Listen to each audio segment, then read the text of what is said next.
লুইতৰ সোঁতত অসমীয়া যাত্ৰা এয়া মোৰ প্ৰবন্ধ সংকলন আৰু এই সংকলন যোৱাকালি গুৱাহাটী প্ৰেছ ক্লাবত 8 তাৰিখে এটা স্মৰণীয় দিন মোৰ বাবে।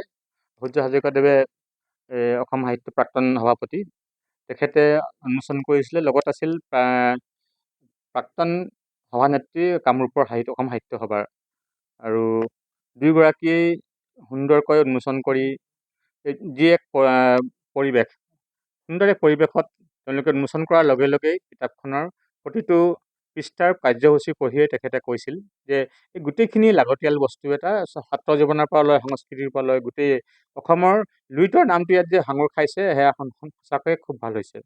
বিশেষকৈ ভূপেন হাজৰিকাৰ বিষয়ে কিছু লিখিছোঁ।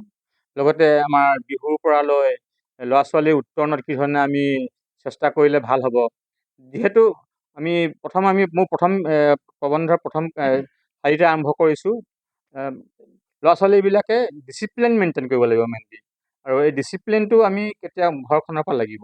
আৰু তেওঁলোকৰ দ্বিতীয় এটা আছে জীৱনৰ লক্ষ্য। জীৱনৰ লক্ষ্য এই সোণোৱালী দিনলৈ যাবলৈ হ'লে সোণোৱালী সময়খিনি সদব্যৱহাৰ কৰিব লাগিব, আৰু লক্ষ্য লাগিবই। লক্ষ্য নহ'লে পথভ্ৰষ্ট হ'ব। গতিকে এইখিনি লোৱাৰ লগতে অধ্যয়নৰ প্ৰতি আগ্ৰহী হ'ব লাগিব, অধ্যয়ন অভ্যাসত পৰিণত হ'ব লাগিব। এই গোটেইখিনি বস্তুৱে সাঙুৰ খাইছে।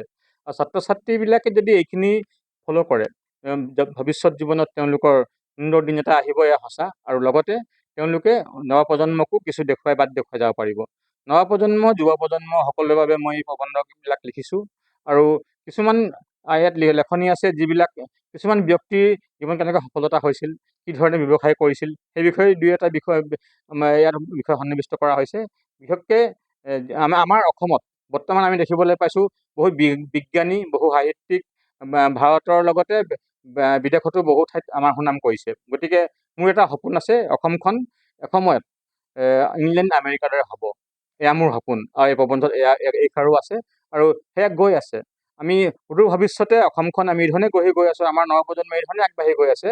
অসমখন এসময়ত আমেৰিকা ইংলেণ্ডতকৈ আমি আগবাঢ়ি যাম বুলি আমাৰ মনৰ আশা। আৰু এই মনৰ আশা সম্পূৰ্ণ হ'ব কেতিয়া? যুৱ প্ৰজন্মই যেতিয়া অনুশাসন মানিব। অনুশাসনেৰে মানি গৈ যদি জীৱনটো প্ৰতিটো সময় অধ্যয়নশীল হয়, তেতিয়াহ'লে মই ভাবোঁ যে মোৰ লিখনিয়ে কিবা এটা পাইছে, আৰু অসমৰ সাহিত্য জগতত কিছু সংযোজন কৰাৰ চেষ্টা কৰিছোঁ। ভৱিষ্যতে আৰু লিখি যাম বুলি মোৰ প্ৰতিজ্ঞাবদ্ধ হৈছোঁ। তাকে প্ৰথমখন পুথি প্ৰকাশ পোৱাৰ লগে লগে মই নিজে চিন্তা কৰিছোঁ যে নিশাৰ সময়খিনি আমি যদি লিখি যাওঁ, সুন্দৰ এক পৰিৱেশেৰে সুন্দৰ সৃষ্টি হয়, আৰু সেই সৃষ্টিবিলাক হয়তো আৰু অহা বছৰৰ ভিতৰত মই আৰু এখন পুথি প্ৰকাশ কৰিবলৈ মই চেষ্টা কৰিম বুলি মই নিজে প্ৰতিজ্ঞাবদ্ধ হৈছোঁ।